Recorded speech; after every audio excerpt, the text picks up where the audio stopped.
Our men's t-shirt was made here, in this factory, in Bangladesh. Here's one of the people who made it. এরপরে মিলানোর পরে solder করবে আবার লগে এখানে top stitch হবে একটা Our women's t-shirt was made here, in this factory, in Colombia.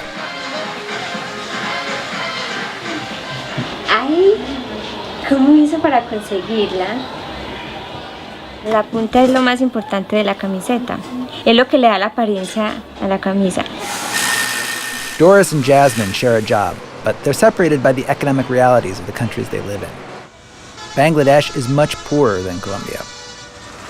And the role the garment industry plays in Bangladesh, the role of our t-shirts, is very different.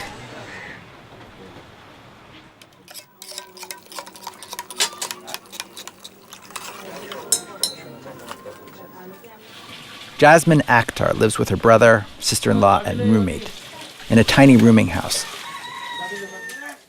There's no running water, just a gas stove to cook. There's a small TV and a bookcase that holds all her belongings. She leaves for work at 7 a.m. each day, 6 days a week. She makes one of the lowest wages in the world, about $80 a month. Jasmine has been working in clothing factories since she was 16 years old. And she is not alone. 4 million people in Bangladesh work in the garment industry. That's double the number from a decade ago. Which raises a question. What has driven 4 million people to work long hours in these factories for some of the lowest wages in the world?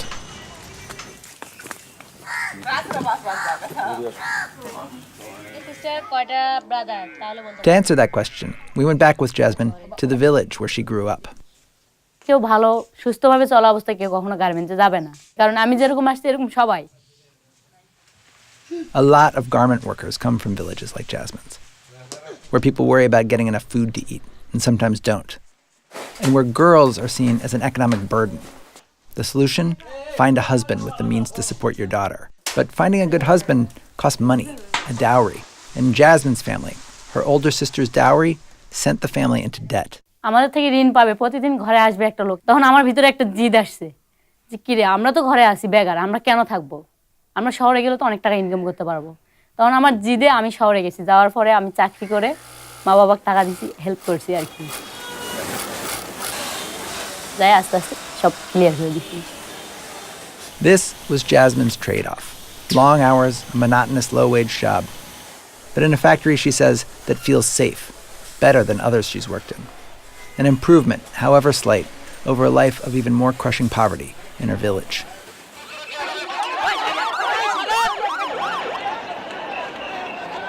In the middle of our t-shirt project, the worst garment industry disaster in history happened in Bangladesh. The factory collapse at Rana Plaza. Suddenly, the world was considering questions that we'd been considering. Who are the people that make our clothes? What are their lives like? More than 1,000 people died that day. They died seeking the same things that Jasmine was seeking. A few more calories in their diet, the chance maybe to pay off a debt. They died, in other words, trying to make the same trade-off that Jasmine had, a life of extreme poverty for one slightly better off.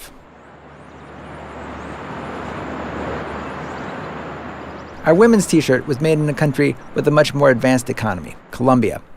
Things there are different. Doris Restrepo lives there with her mother in a small apartment. And she supports the two of them on the salary she earns at the factory where our shirts were made. Me imagino que las personas que van a usar esa camiseta son personas de Estados Unidos, gringos, gordos. Me imagino a las personas gordas porque las camisetas que hacemos así como inmensas. Y ahí sabemos que es para personas gigantes.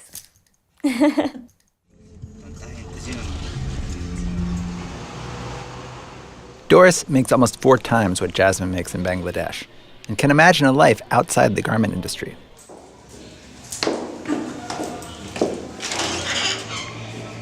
Doris has a small side business selling pastries door to door and dreams of one day opening her own business.